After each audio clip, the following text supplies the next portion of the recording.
اللہ اللہ اللہ اللہ اللہ اللہ اللہ۔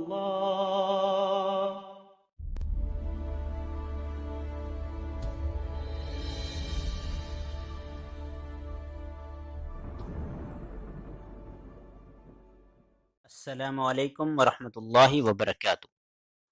رمضان المبارک قرآن کے سائے میں گزارنے کا عزم کرنے والوں کو فہم القرآن کورس کے سبق نمبر 5 میں خوش آمدید۔ الحمدللہ والصلاة والسلام علی رسول اللہ۔ اعوذ باللہ من الشیطان الرجیم، بسم اللہ الرحمن الرحیم۔ وَلَقَدْ يَسَّرْنَا الْقُرْآنَ لِلذِّكْرِ فَهَلْ مِن مُدَّكِرٍ، اور البتہ تحقیق ہم نے آسان کیا قرآن کو ذکر کے لیے، تو کیا ہے کوئی نصیحت پکڑنے والا؟ اللہ اکبر سے لے کر ایاک نعبد و ایاک نستعین تک ہم پڑھ چکے ہیں، اور آج ہم سورۃ الفاتحہ مکمل کر لیں گے۔ آپ کوشش کریں کہ شروع سے لے کر مکمل سورۃ فاتحہ تک کا ترجمہ آپ واٹس ایپ پر بھیج دیں، بے شک اپنی تھوڑی سی ریکارڈنگ کر کے بھیج دیں۔ آگے چلتے ہیں۔ اہدنا الصراط المستقیم، اہدنا، اہدی ہمیں ہدایت دے، اہدی کا مطلب ہے ہدایت دے، نا کا مطلب ہمیں، نا جہاں پر بھی آتا ہے وہ جمع متکلم کے لیے ہوتا ہے، یعنی ہمیں، تو اہدنا کا مطلب ہمیں ہدایت دے۔ ہدایت اور ہدن دو الفاظ ہیں۔ ہدایت کے معنی ہے رستہ دکھا، اور دوسرا معنی ہے رستہ چلا۔ تو ہم اللہ تعالیٰ سے کہتے ہیں کہ ہمیں صرف رستہ دکھا نہیں، یعنی رستے کی نشاندہی نہ کر، بلکہ ہمیں مرتے دم تک اسی رستے پر قائم رکھ، ہدایت پر قائم رکھ۔ قرآن کریم ہدایت ہے، یعنی ہادی ہے، ہدی للمتقین، تقوی رکھنے والوں، اللہ سے ڈرنے والوں کے لیے بھی، اور ہدی للناس، تمام لوگوں کے لیے بھی قرآن کریم ہدایت ہے۔ یہ ایک رستہ ہے، روڈ نہیں ہے، یعنی سڑک نہیں ہے کہ جس پر آپ چل کر دائیں بائیں مڑ سکتے ہیں، بلکہ یہ کیا ہے؟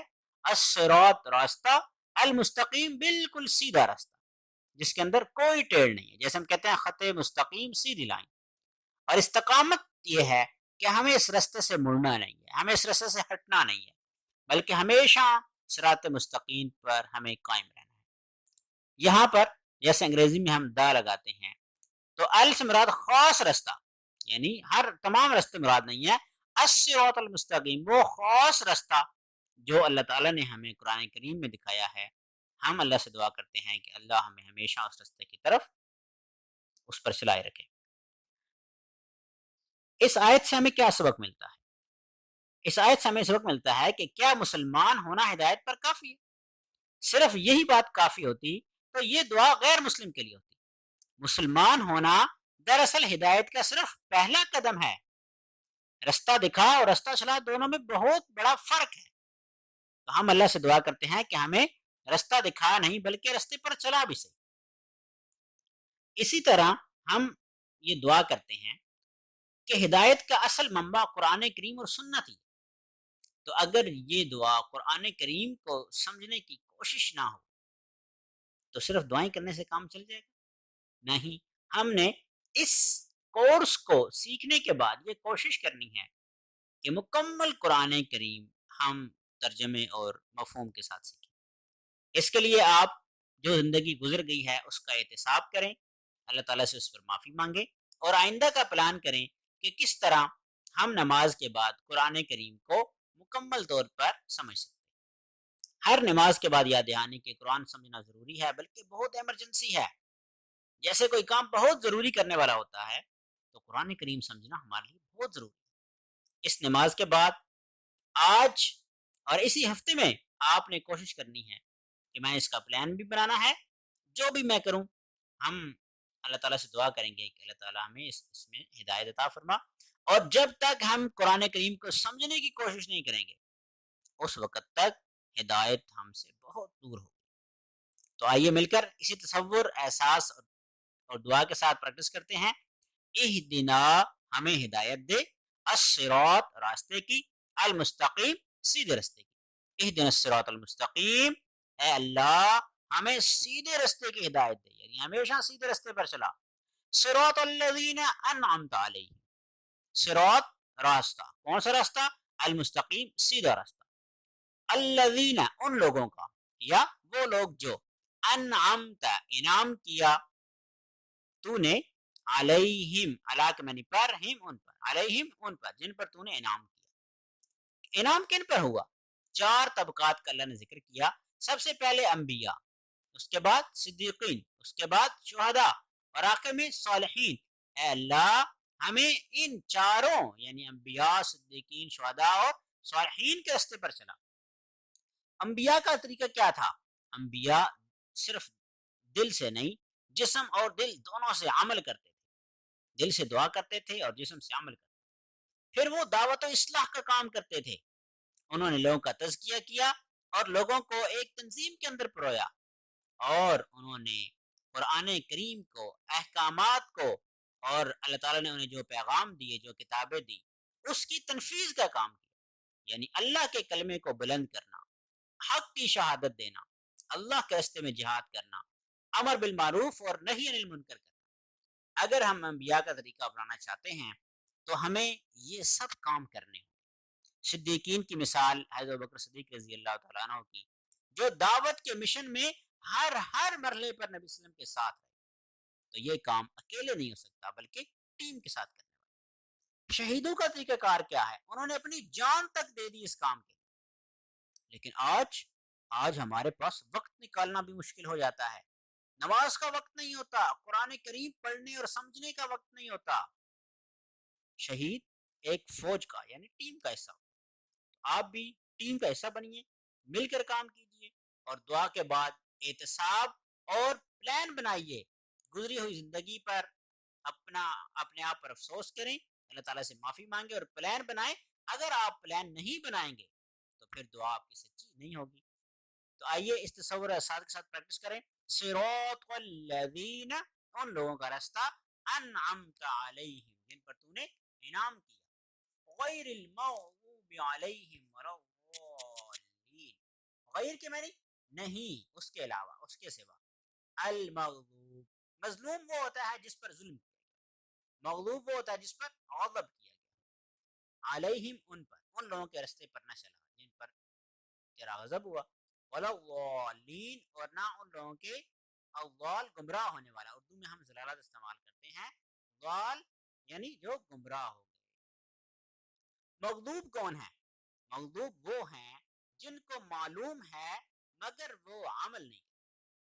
اللہ تعالی ہمیں عمل کی توفیق دے، تو علم حاصل کرنا اور پھر اس پر عمل نہ کرنا، یہ مغضوب لوگ جن سے اللہ تعالیٰ ناراض ہو، دنیا میں آخرت میں ان کا کیا انجام ہوگا، یہ آپ اچھی طرح سمجھ سکتے ہیں۔ ہمارے وہ ہیرو، ہمارے وہ لیڈر، ہمارے وہ حکمران جن کی اتباع کرتے ہیں، کیا وہ قرآن کریم کو سمجھتے ہیں اور اس پر عمل کرتے ہیں؟ یا جنہیں ہم اپنا حکمران مانتے ہیں، کیا وہ قرآن کریم کو سمجھتے اور اس پر عمل کرتے ہیں؟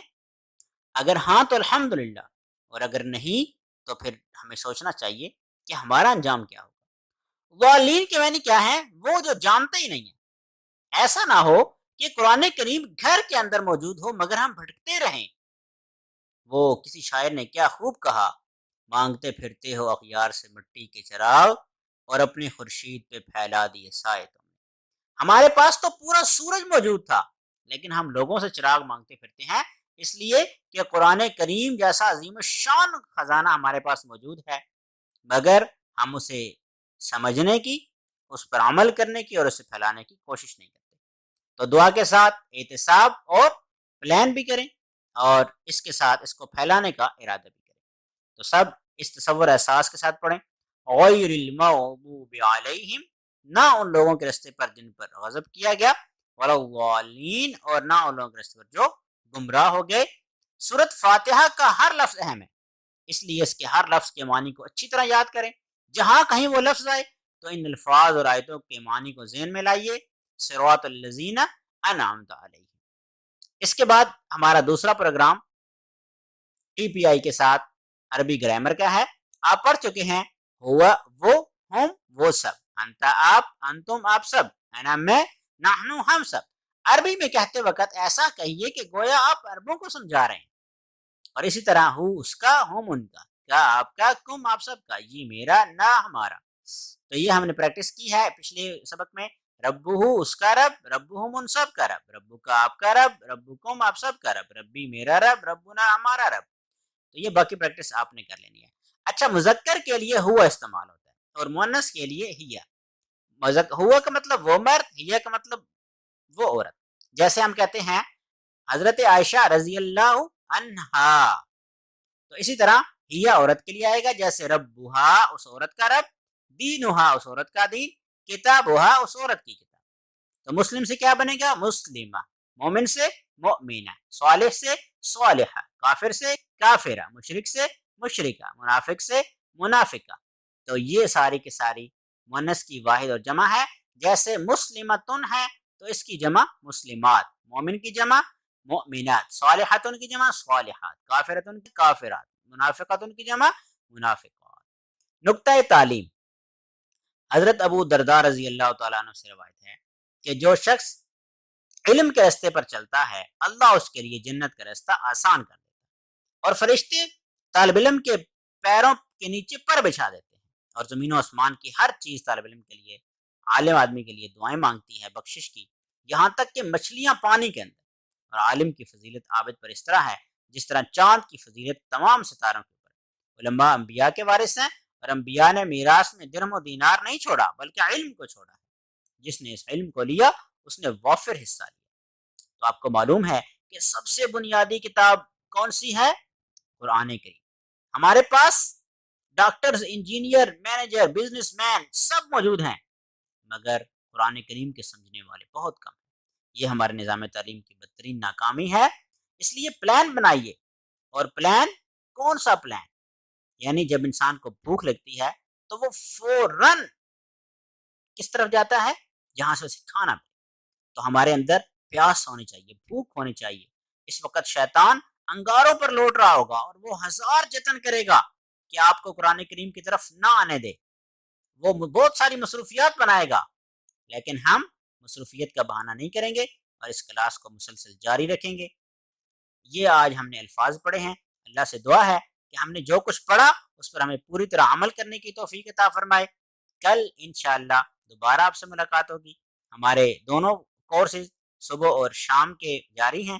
صبح 10 بجے ناظرہ قرآن کلاس اور شام کو فہم قرآن کلاس 4 بجے ہوتی ہے. خود بھی سنیں، دوسروں کو بھی سنوائیں. اللہ عمل کی توفیق عطا فرمائے. السلام علیکم ورحمۃ اللہ وبرکاتہ.